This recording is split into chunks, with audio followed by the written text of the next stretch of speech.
Good morning. Good morning. Today we are going to be reading a story called Stone Soup. As we read this story, we want to look at some elements about understanding a character. We want to look at the character themselves, their traits. What challenge or conflict the character goes through within the story. Are they growing as a person within the story? Are they learning something within the story? Look for the moral, the theme, the lesson the author is trying to get us to understand. Remember, we have to infer the theme based on what we know from the story. What motives do our characters have? What reason is it for their actions within the story? What actions are they actually doing in the story? What decisions are they making?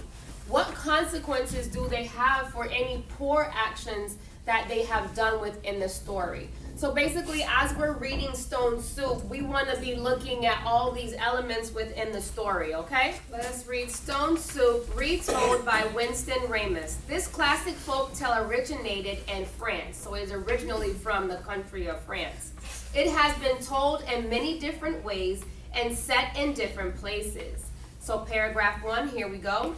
One evening long ago, an old man walked into a village. He had gray beard and his eyes looked tired but also kind. I am looking for a place for the night and a meal to share, he said. Stop there. So right now we know that this setting is located in France. We know we're talking about our character who is an old man, and the author describes him as having kind eyes, which usually means that he's a kind person. So if I had to look at a character trait, I'm probably going to think that this man is kind based off of how the author described him so far in the paragraph, okay?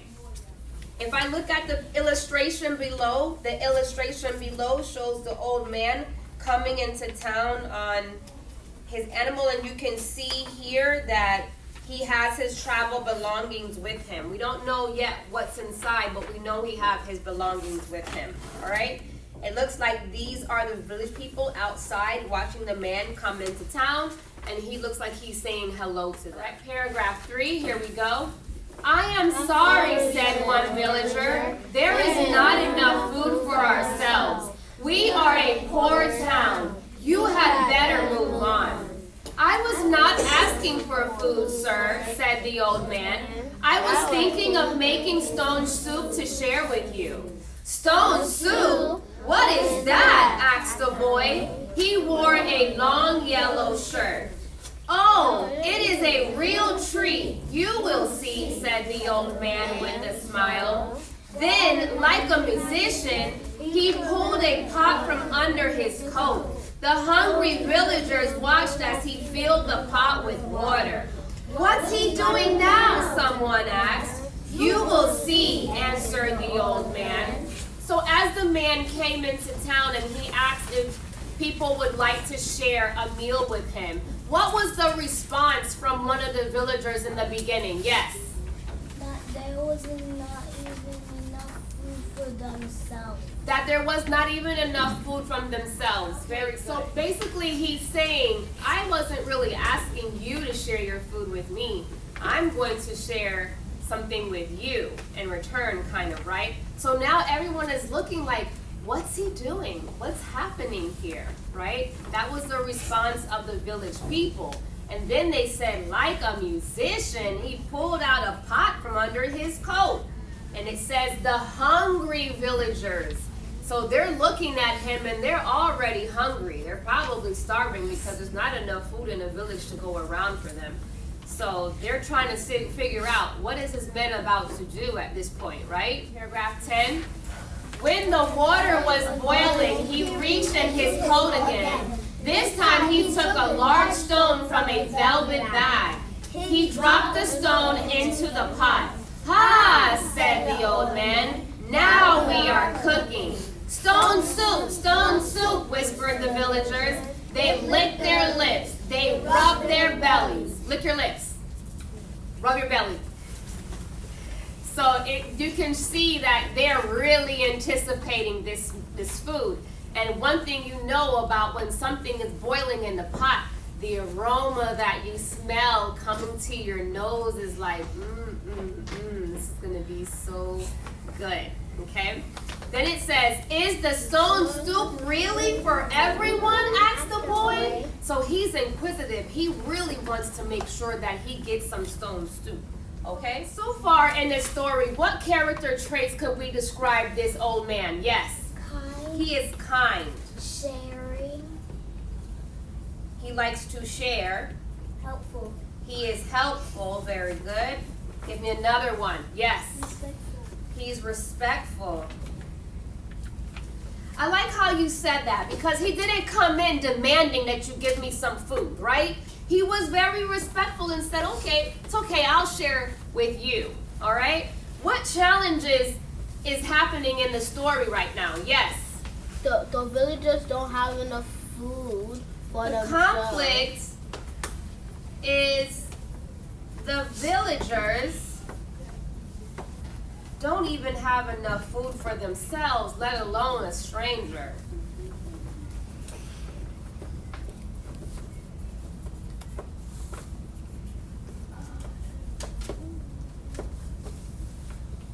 What actions has the man taken so far? What has he done so far? He has made the soup for them. He has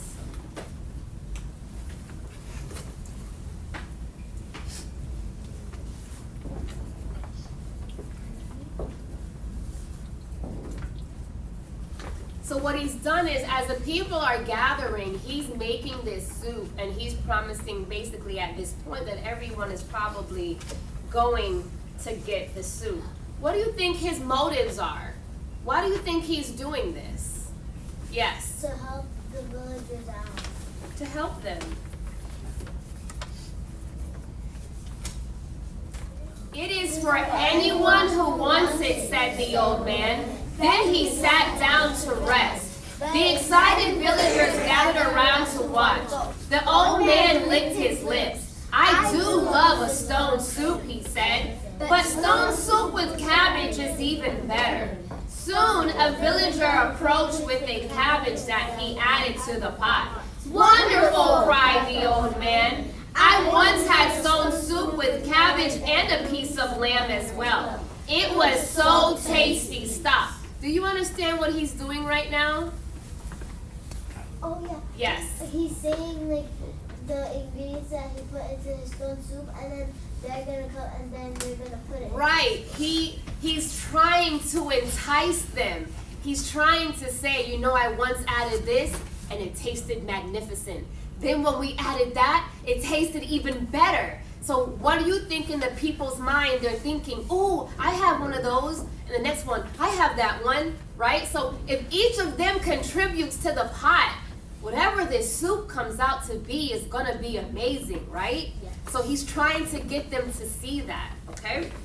All right. Soon after that, the butcher, the butcher is the man that chops the meat, okay? Came up to the pot. I can share this small leg of lamb. He dropped the meat into the pot. The old man smacked his lips. You know, he said, I once had a stone soup with cabbage, lamb, carrots, and turnips.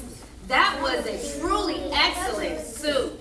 In no time at all, several villagers appeared with a turnip or carrot, and they added them to the soup. Also, if you look on the picture of page 15, you will see the boy. The boy looks like he's smelling the aroma of the soup, and his face looks very pleased, okay?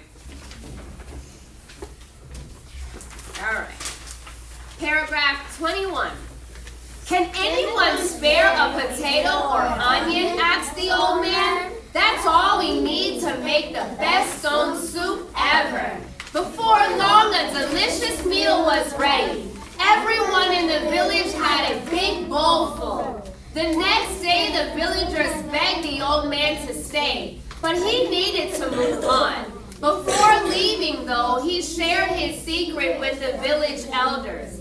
They learned the magic of sharing, and the village never went hungry again. So as you can see, the old man can't really stay in this village because he is a helpful person, and there are probably other villages that need an old wise man like this one to show them the way, right?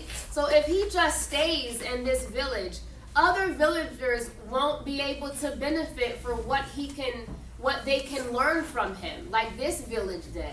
And the reason why they want him to stay is clearly because they want to learn more from him, all right?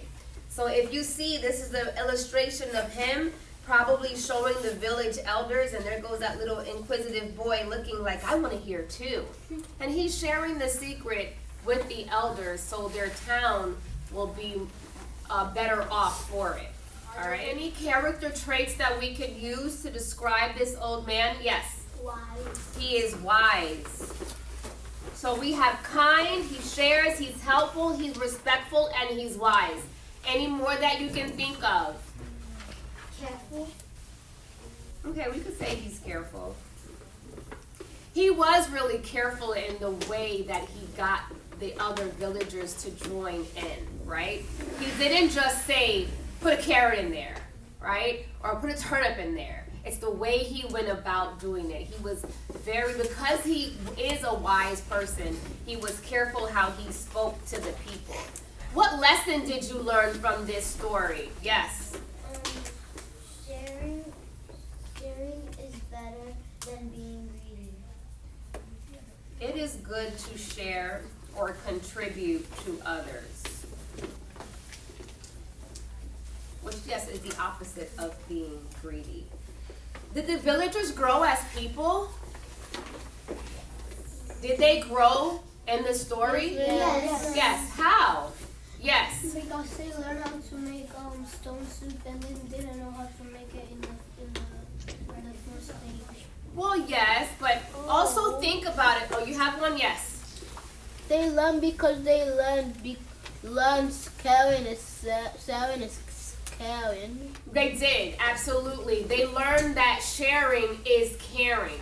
And probably the next time a stranger comes into their village, they probably won't turn that person away in the future, right? They'll probably welcome that person and teach that person something as well, okay? So people can contribute to our lives in different ways.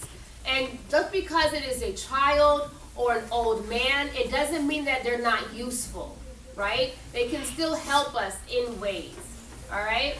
So there weren't any consequences in this story because the old man was wise, but if the villagers just happened to turn this old man away, the consequences of their actions would have been they would still be hungry.